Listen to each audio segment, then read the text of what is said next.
चंदनपुर नाम के गांव में चंपा नाम की एक औरत रहती थी। पति, 2 बच्चे और एक बेटी, ऐसा उनका पूरा परिवार था। उसका पति श्रीधर पोस्ट ऑफिस में जॉब करता था। उसके कमाई से ही घर चलता था। चंपा ने अपने घर के सामने एक छोटी सी दुकान खोल के रखी थी। उससे उसे जो भी मुनाफा होता वो अपनी बेटी की शादी के लिए जमा करके रखती। ऐसे ही बहुत दिन बीत जाते हैं। अब बच्चे भी बड़े हो जाते हैं। बड़ा बेटा अशोक डॉक्टर और छोटा बेटा रवि वकील बन जाता है और दोनों अपनी ट्रेनिंग पूरी करने लगते हैं। एक दिन उनकी बहन ज्योति के लिए एक अच्छा रिश्ता आता है और ज्योति की शादी पड़ोस के गांव के सरपंच जी के बेटे से हो जाती है। ज्योति बहुत ही कामचोर और गुस्सा करने वाली होती है। इसी कारण उसके ससुराल से उसे निकाल दिया जाता है। वो अपने पति को लेकर अपने मायके रहने आती है। अब चंपा का जमाई दुकान चलाता है और चंपा और ज्योति आराम से वहाँ रहती है। अरे ज्योति, जरा अपने कामचोर पति को कुछ काम करना क्यों नहीं सिखाती हो? कुछ काम का नहीं है वो। अरे हाँ माँ, उनके पिताजी ने तो उन्हें ही घर से निकाल दिया और हमारे माथे मर दिया। जाने दो, पति है। माँ और बेटी इसी तरह तानेबाजी करती रहती। अब बड़े बेटे अशोक की शादी उन्हीं के गांव के एक लड़की से करा दी गई, लेकिन उस लड़की से भी चंपा बहुत काम करवाती और वो बेचारी सासू माँ का आदर करके सब काम चुपचाप करती थी। एक दिन वो काम करके थक गई और एक जगह पर बैठ गई। ए कामचोर कमला, इतना सारा काम पड़ा है घर में, क्या वो तुम्हारा बाप आके करेगा? चलो उठ, काम कर। हाँ हाँ माँ जी, करती हूँ। ऐसा कह के कमला अपने काम पर लग जाती है और सारा काम खत्म कर देती है। चंपा अपने बेटे अशोक से घर आने के बाद चुगलियां किया करती थी। अशोक घर आकर कमला को बहुत भला बुरा कहता और कभी कभी तो उस पर हाथ भी उठाया करता था। ये सब रवि देखा करता था और रवि को बहुत बुरा लगता था। अशोक मारने आता तो रवि बीच में पड़ जाता और माँ बाप को डांटता था और वही झगड़ा खत्म हो जाता था। ऐसा बहुत दिन चलता रहा। रवि को रंजना नाम की एक लड़की बहुत पसंद थी, जो कि एक न्यूज रिपोर्टर थी। क्या तुम मुझसे शादी करोगी? मुझे तुम बहुत पसंद हो। हाँ, मगर रवि, तुम्हारे घर में तुम्हारी माँ का बर्ताव मुझे बिल्कुल पसंद नहीं है, इसीलिए पहले तुम इसका कोई हल निकालो। अरे रंजना, मैं हूँ ना तुम्हारे साथ, तुम्हें टेंशन की क्या बात है?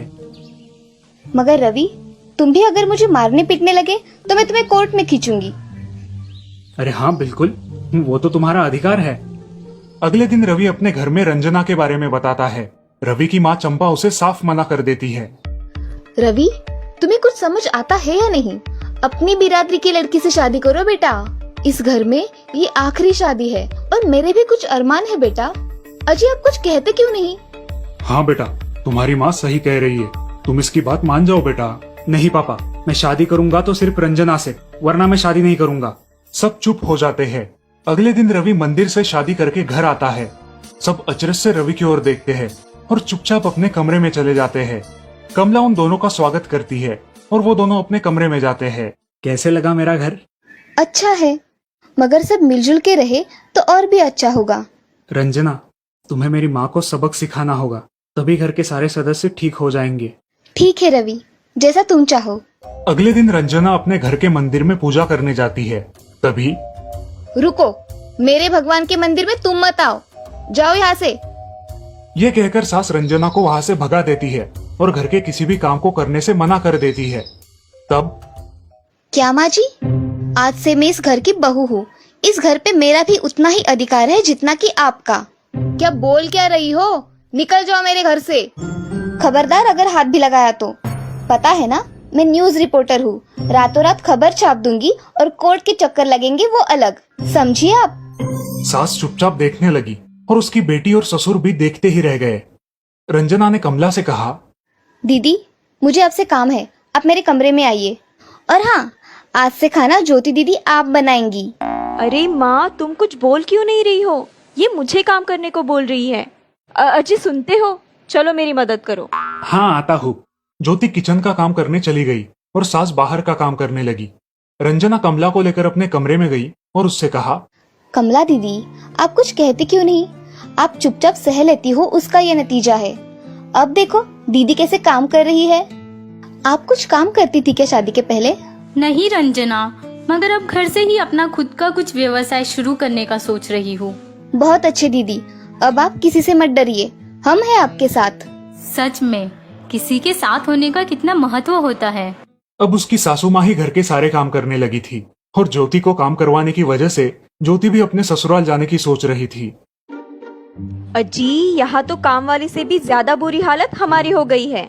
चलो हम हमारे घर चलते हैं, सब है हमारे यहाँ। अरे रे, आप कहाँ चली? अभी भी काम बाकी है। ज्योति का पति रंजना से धन्यवाद कहता है और ज्योति को लेकर अपने घर चला जाता है। अब सासू माँ एक दिन पूरा काम करके इतना थक जाती है कि उसके बदन में बहुत दर्द होने लगता है। तब दोनों बहू सास के पास चली आती है और एक बहू सास के पैर दबाती है तो दूसरी बहू सर दबाती है। सासू माँ उठकर रोने लगती है। मुझे माफ कर दो मेरी बेटियों, अब से कभी ये गलती नहीं होगी। सास को उसके किए पर पछतावा होता है और ये देखकर घर के सभी सदस्य बहुत खुश हो जाते हैं। रवि और रंजना भी बहुत खुश होते हैं। वाह बहू, जो आज तक नहीं हुआ वो तुमने करके दिखाया। बहू हो तो ऐसी। रंजना अपने बर्ताव के बदले माफी मांगती है और अब सब लोग खुशी खुशी रहने लगते हैं। तो दोस्तों, इस कहानी से हमें ये सीख मिलती है कि हम सब मिलके परिवार बनता है और हम सब परिवार का महत्वपूर्ण अंग होते हैं। परिवार के काम मिल बांट कर करना ये हमारी वैयक्तिक जिम्मेदारी है।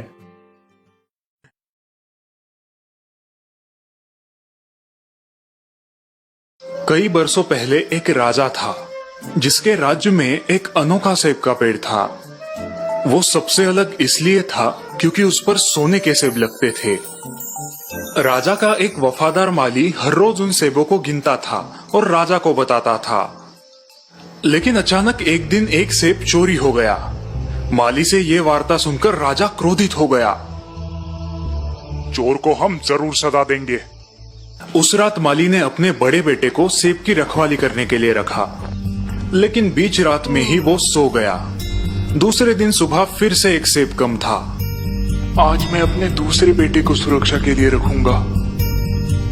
ठीक है। रात हो गई और माली का दूसरा लड़का भी सो गया। अगले दिन फिर से एक सेब कम था। अब माली के तीसरे और सबसे छोटे बेटे ने पहरेदारी की जिम्मेदारी ली। रात हो गई और माली का तीसरा बेटा अपने काम में लग गया। आओ सेब चोरो, अब आके दिखाओ। कुछ देर बाद जब रात थोड़ी गहरी हुई, अचानक कुछ पत्तों की आवाज आने लगी। छोटे बेटे ने देखा कि एक सोने का पंछी सेब तोड़ रहा है। उसने बिना वक्त गवाए तुरंत निशाना लगाया और तीर चलाया, लेकिन उससे पंछी को कोई नुकसान नहीं हुआ।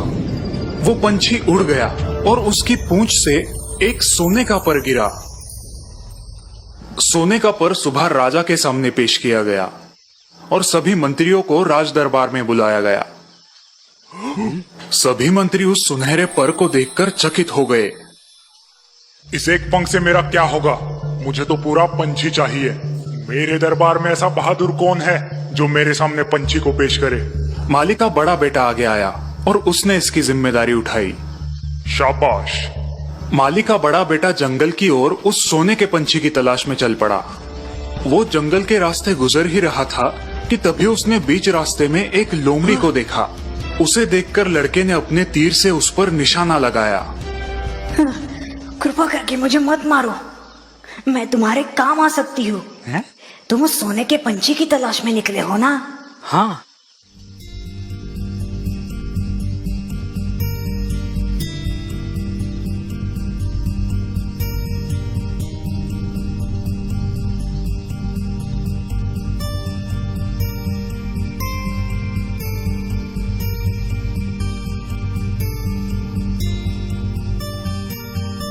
माली का बेटा थोड़ी सोच में पड़ा।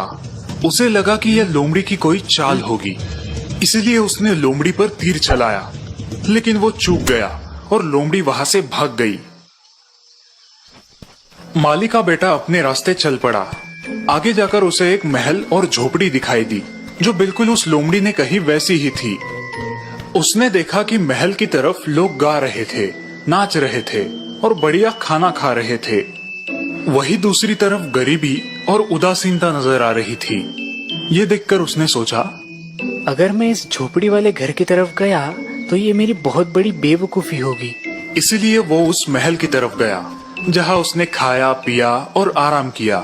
इस दरमियान वो उस सोने के पंछी और अपने राज्य के बारे में सब भूल गया था। इसी बीच बहुत समय बीत गया और बड़ा बेटा कभी वापस नहीं आया। इसीलिए दूसरा बेटा कार्य के लिए चल पड़ा। उसका भी यही अंजाम हुआ। उसे लोमड़ी मिली। लोमड़ी ने उसे भी वही सलाह दी।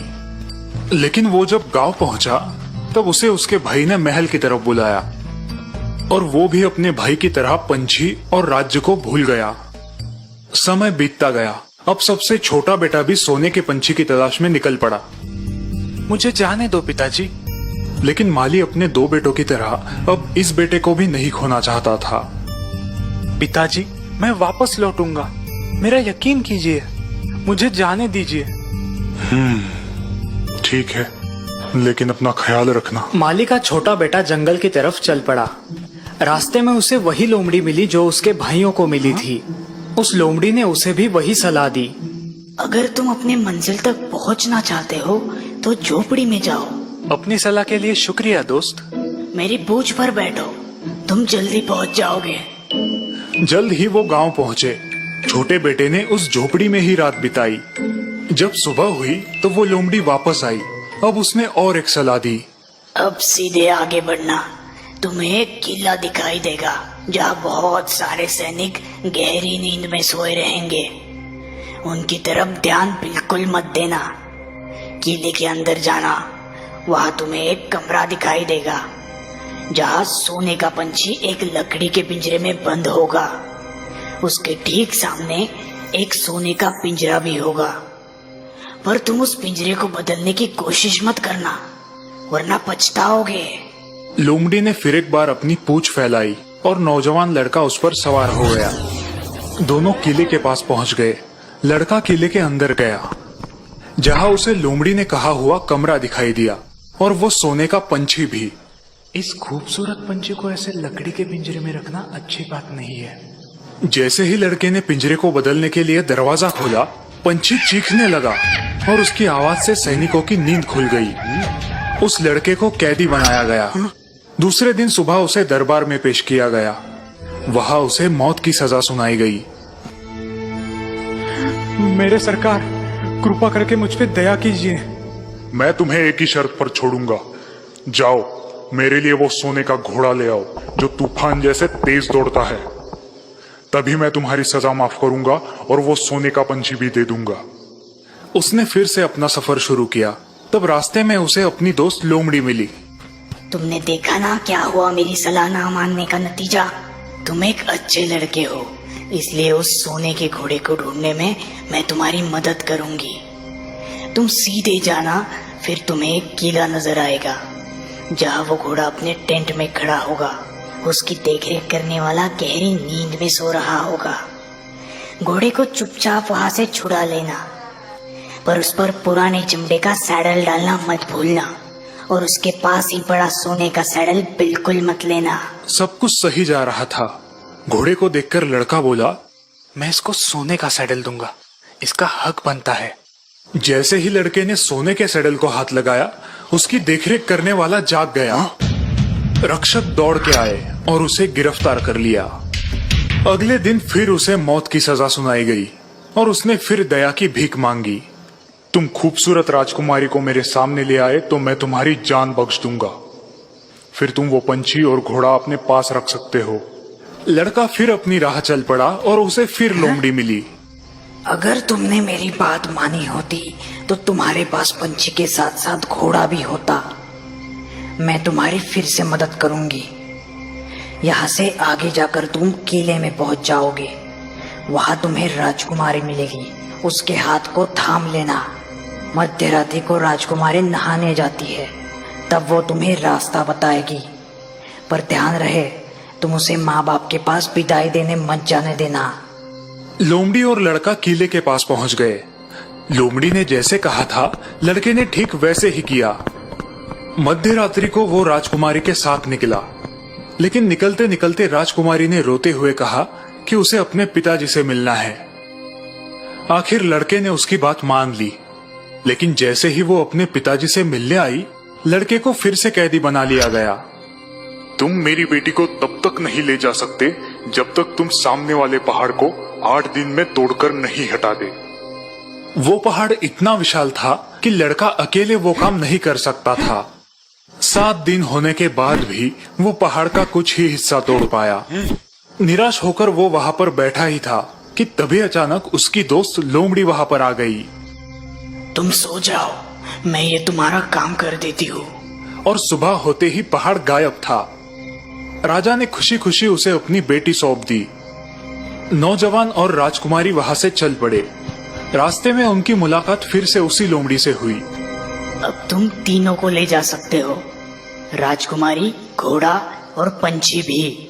सच? पर कैसे? ध्यान से सुनो, तुम राजा के पास जाओ और उसे राजकुमारी दे दो, वो बहुत खुश होगा। फिर तुम घोड़े पर सवार होना और उनसे विदा लेना। राजकुमारी से आखिर में हाथ मिलाना और तभी झट से उस घोड़े पर बैठना और जितना तेज हो सके वहां से निकलना। उसके बाद दूसरे किले में जाना जहां पंछी है। मैं राजकुमारी के साथ बाहर रुकूंगी। तुम घोड़े को दयालु राजा को दिखाना, फिर वो पंछी को बाहर ले आएगा। उससे पंछी देखने के लिए मांगना। जैसे ही तुम्हारे हाथ में पंछी आएगा तुम वहां से निकल जाना। जैसे लोमड़ी ने कहा सब कुछ वैसे ही हुआ। तुम्हारा शुक्रिया मेरी प्यारी दोस्त, तुम्हारे बिना मैं कुछ नहीं कर पाता। बोलो, मैं तुम्हारे लिए क्या कर सकता हूँ? ऐसी बात है तो मुझे खत्म कर दो। क्या? मैं ऐसा नहीं कर सकता, तुम मेरी दोस्त हो। ठीक है, जैसी तुम्हारी मर्जी, लेकिन मैं तुम्हें एक सलाह देती हूँ। 2 बातों को हमेशा याद रखना। वापस लौटते वक्त किसी की भी मदद मत करना और फिरौती मत देना। और याद रहे, नदी के किनारे बिल्कुल मत बैठना। वो राजकुमारी के साथ सवारी करते हुए उस गांव में पहुंचा जहां उसके दोनों भाई थे। वहां 2 आदमियों को फांसी हो रही थी। उसने देखा कि वो 2 आदमी उसके भाई थे जो अब चोर बन चुके थे। रुको, मेरे सारे पैसे ले लो, पर मेरे भाइयों को छोड़ दो। अपने भाइयों को छुड़ाने के बाद वो सभी जंगल से जा रहे थे। तभी दोनों भाइयों ने नदी के किनारे बैठकर कुछ खाने की सोची। इसी दौरान छोटा भाई लोमड़ी की सलाह भूल गया और इससे पहले वो कुछ सोचता, उसके दोनों भाइयों ने उसे नदी में ढकेल दिया। फिर राजकुमारी, घोड़ा और उस सोने के पंछी के साथ वो अपने राज्य के राजा के पास पहुंच गए।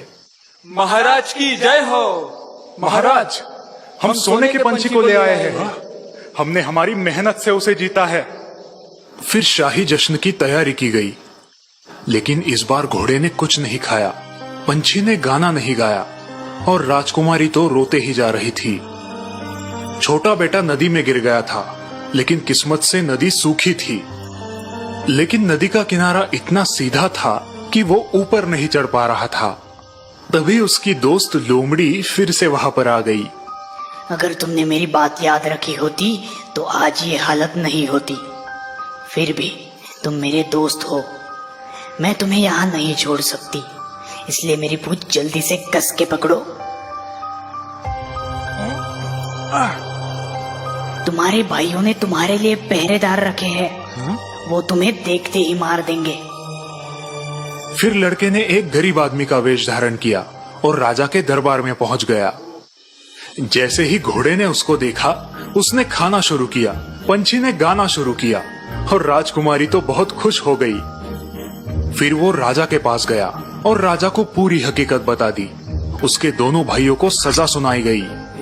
छोटे बेटे को राजकुमारी वापस मिल गई। जब राजा का देहांत हुआ, तब माली के छोटे बेटे को राज्य का राजा बनाया गया।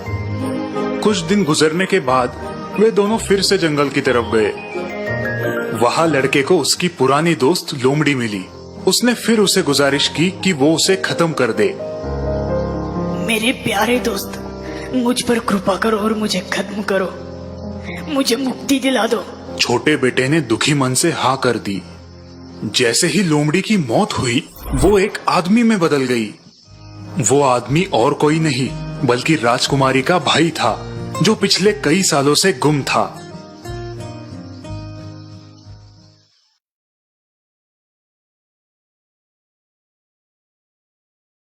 मुन्ना, किरण, श्रेयस और तुषार बचपन के जिगरी दोस्त थे। चारों के पिता बड़े बिजनेसमैन थे। पैसों की बिल्कुल भी कमी नहीं थी, लेकिन इनमें से किसी को पढ़ाई लिखाई में इंटरेस्ट नहीं था। खाना सोना इधर उधर भटकना, इसी में सारा दिन बिताया करते थे। आज की मूवी तो सुपर कूल थी यार। क्या स्टंट किए हैं ऋतिक ने, वाओ। हाँ, मैं भी सोच रहा हूँ पापा को पटा के एक फिल्म प्रोड्यूस कर दूं। पहले एक्टिंग तो सीख ले बेटा, फिर हीरो बनना। एक्टिंग की क्या जरूरत है, डांस तो ऋतिक से भी अच्छा करता हूँ ना। अरे वो सब छोड़ो, कल के एग्जाम का क्या करना है? मैंने तो पिछले 10 दिन से किताब भी नहीं खोली। ओह शिट यार, कल के एग्जाम का तो मैं भूल ही गया। अचानक चारों को कल के प्रीलिम एग्जाम के बारे में याद आता है और चारों टेंस्ड हो जाते हैं। ओह गॉड, टीचर ने मेरे पापा से कंप्लेंट की तो मेरी फिल्म घर पे ही बन जाएगी।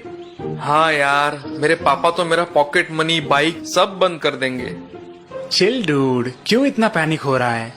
ये किरण है, तब तक तुम्हें डरने की कोई जरूरत नहीं। वो सभी परीक्षा के लिए बिल्कुल तैयार नहीं थे, इसीलिए वो परीक्षा से बचने के नए तरीके ढूंढने लगे। यस, एक आइडिया है, चलो मेरे साथ फटाफट। चारों दोस्त एक मैदान में आ जाते हैं जहाँ काफी कीचड़ है। अब हमें यहाँ क्यों लाए हो किरण? प्लीज यार, मेरा क्रिकेट खेलने का बिल्कुल मूड नहीं है। हाँ, ऑलरेडी मेरी फट गई है, हर जगह पापा ही दिखाई दे रहे हैं।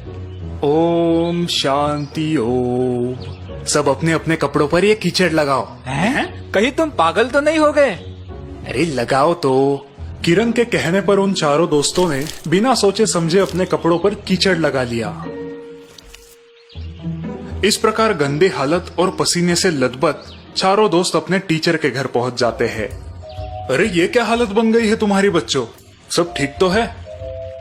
सर, हम सब मेरे गांव मेरी बीमार दादी को देखने गए थे और वहां से लौटते समय हमारी कार कीचड़ में फंस गई, टायर भी फट गया और गाड़ी को धक्का लगाते लगाते हम अभी शहर पहुंचे हैं। हो, ये तो बहुत बुरा हुआ। लेकिन तुम घर जाने की बजाय यहाँ क्यों आए हो फिर? सर, हम सबकी कल की टेस्ट की तैयारी पूरी नहीं हुई है। कोई बात नहीं, तुम सब 3 दिन बाद टेस्ट देना, ठीक है? यस सर, हम सब पूरी तैयारी करके एग्जाम देंगे। Thank you sir.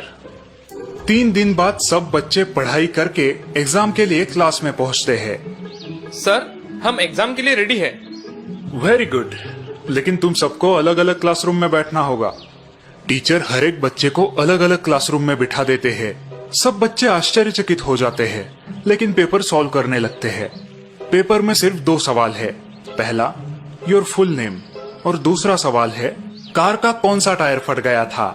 ए, आगे का राइट, आगे का लेफ्ट, अब क्या लिखे? पीछे का राइट, पीछे का लेफ्ट। हम तो फंस गए। दूसरा सवाल देख के सभी बच्चों को अपनी गलती का एहसास होता है। कैसा था पेपर बच्चों? सर, हमें माफ कीजिए। हाँ सर, फिर कभी हम झूठ का सहारा नहीं लेंगे। ठीक है, अपनी गलती की जिम्मेदारी लोगे तो जिंदगी में बहुत आगे बढ़ोगे, नहीं तो जिंदगी तुम्हें सबक सिखा देगी।